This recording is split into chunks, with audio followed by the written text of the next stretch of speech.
Bagaimana kabar kalian semua, anak-anak sekalian?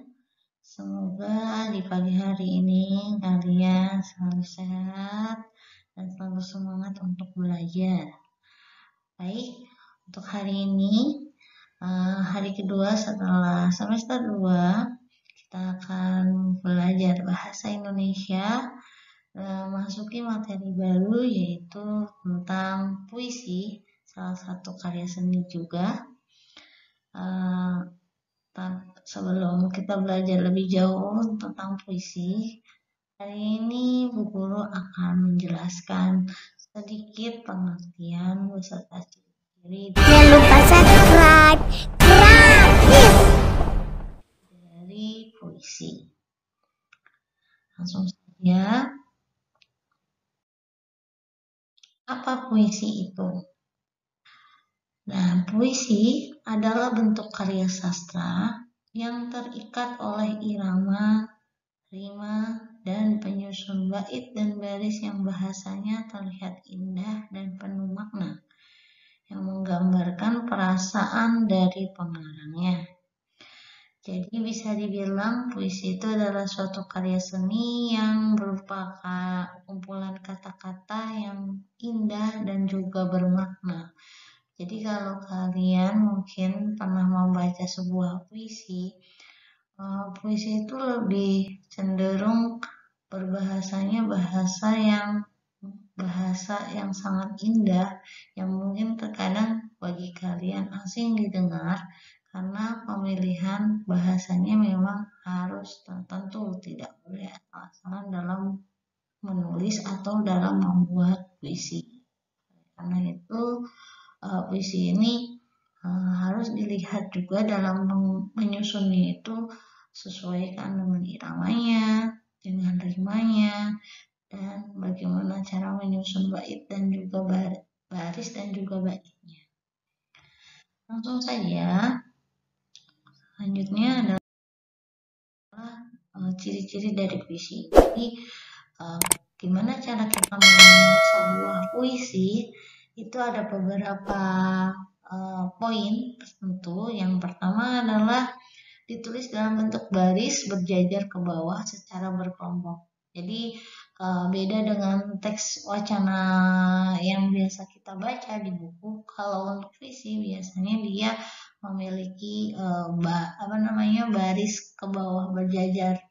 Jadi tidak panjang ke samping tapi melainkan ke bawah. Tuh.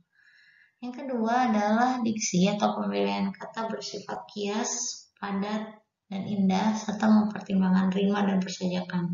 Jadi pada saat kita melihat puisi itu ada rima yang sejajar, yang sesuai, berurut, tidak acak-acakan, dan juga dalam bahasanya itu bahasa yang lebih bersifat kias. Maksudnya kias itu di sini tidak sesuai dengan artinya. Jadi kayak perumpamaan, lebih ke perumpamaan.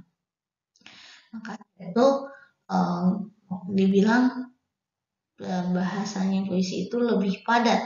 Jadi ada suatu makna dalam kata tersebut.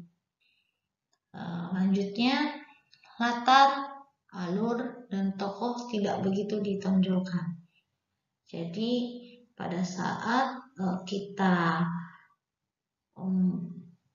membaca puisi atau membuat puisi, itu tidak terlalu diperlihatkan. Jadi kayak satu contoh, guru ambil satu kata, kepada siapa aku mengadu. Nah pada saat kata kepada siapa aku mengadu, memang tokoh itu terlihat kita, tapi tidak terlihat secara langsung. Harus bagaimana kita pahami siapa yang mengadu, baru kita melihat dari kata aku mengadu berarti kita yang mengadu, gitu ya, atau saya yang mengadu.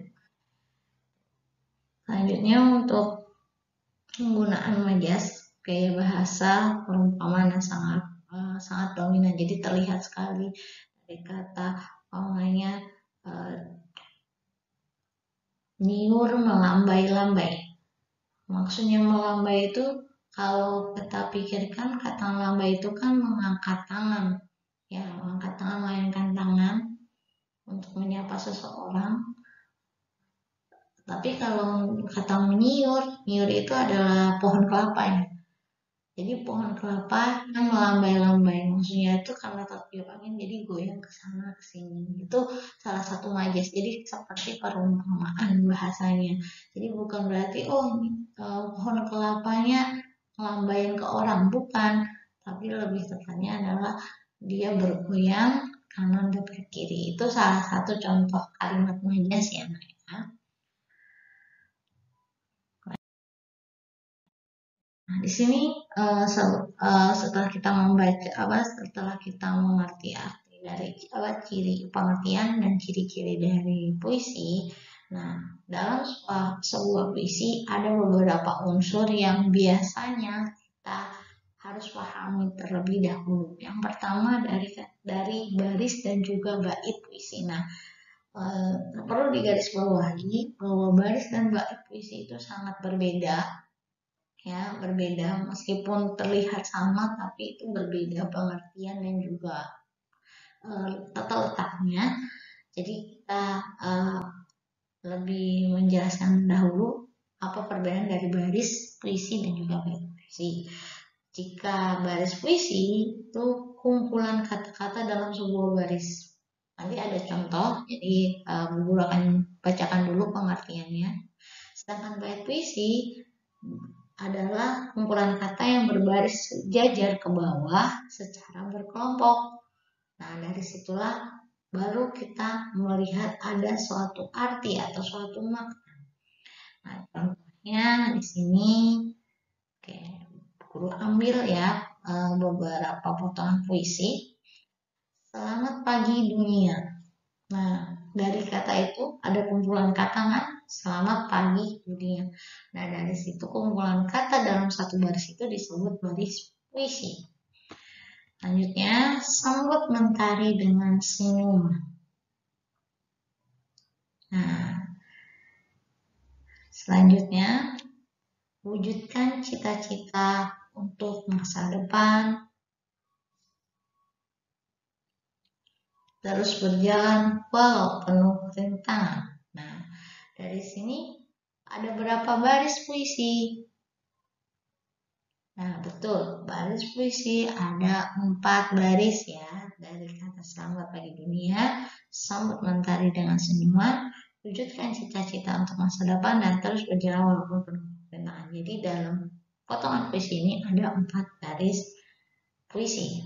Nah, pada saat kita mengumpulkan menjadi satu baris puisi tersebut, barulah kita akan memahami arti dari puisi tersebut.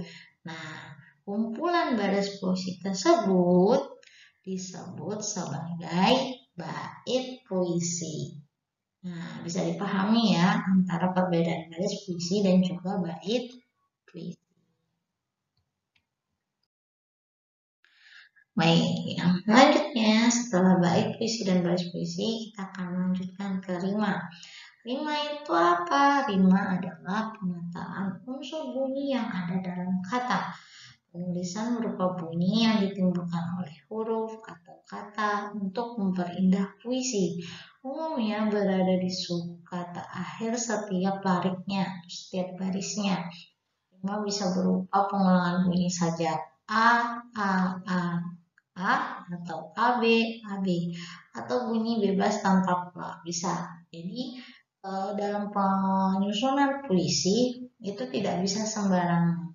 Jadi kita harus melihat dahulu bagaimana sajaknya, ya, bagaimana barisannya, susunan rimanya agar terlihat indah dan juga terlihat lebih berurut. Nah, seperti contoh tadi sudah kita berikan contoh juga potongan puisi seperti tadi, Selamat Pagi Dunia. Nah, di sini Bu Guru sengaja memberikan garis bawah di satu huruf vokal. Nah, sebelumnya Bu Guru tanya, ada berapa huruf vokal itu? Bu huruf vokal itu ada 5 ya. Nah, yang A, I, U, E, O. Nah, di sini untuk bisa tahu rimanya apa tuh, rimanya itu sajaknya tuh polanya apa Bu Guru. Nah, kita bisa lihat dari huruf vokal akhir ya, huruf vokal di akhir kata tersebut. Nah, dari kata dunia, huruf paling belakang huruf vokalnya huruf apa? A kan? Nah, di huruf A itu berarti kita tentukan berarti itu adalah pola ya, pola nomor 1 ya, atau enggak kita sebut deh polanya A gitu ya, sajaknya sajak A. Terus sambut mentari dengan senyuman. Nah, dari kata senyuman juga huruf vokal terakhir ini huruf apa? A juga. Nah, berarti baris puisi yang kedua ini masuk ke pola nomor 1 tadi ya, sama kayak pola nomor 1 yang barisan pertama. Jadi kita masukkan sajak A ya.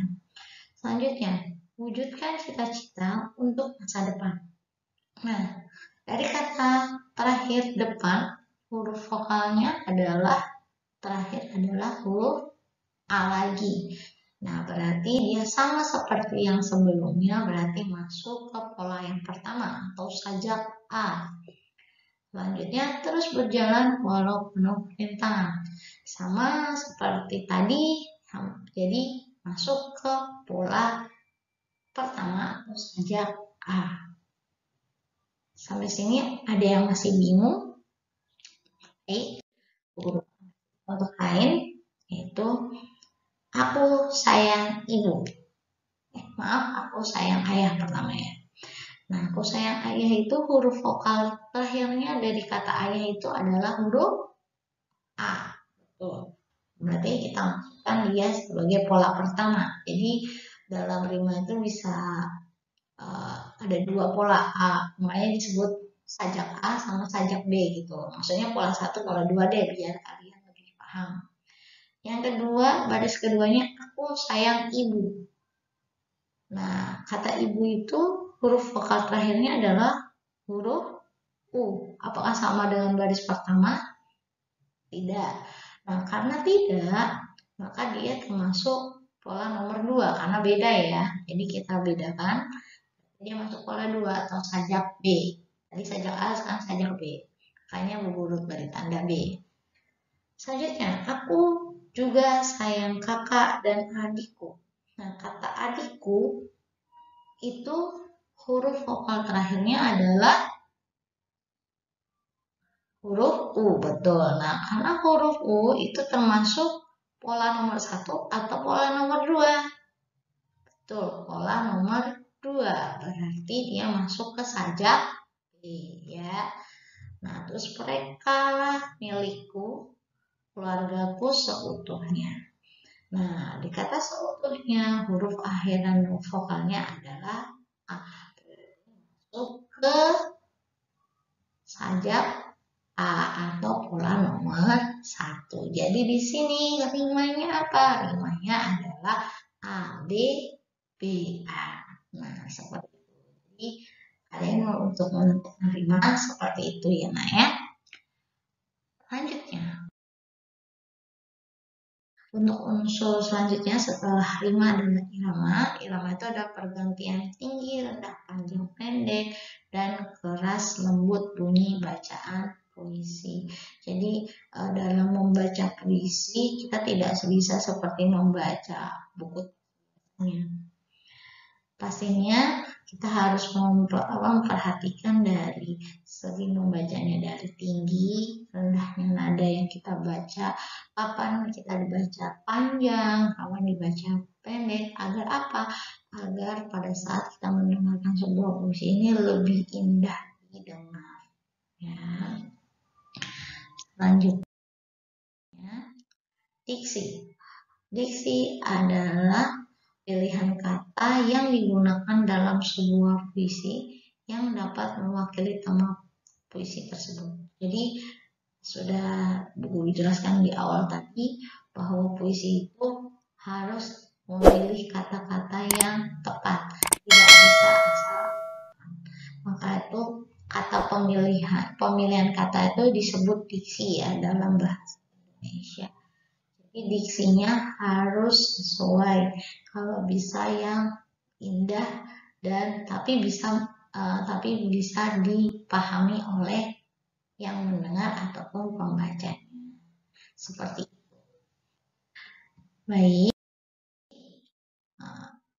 Sekian untuk hari ini materi kita. Jadi hari ini kita sudah belajar pengertian, unsur dan juga ciri-ciri dari puisi. Semoga ini bermanfaat untuk kalian semua. Bu Guru akhiri. Wassalamualaikum warahmatullahi wabarakatuh.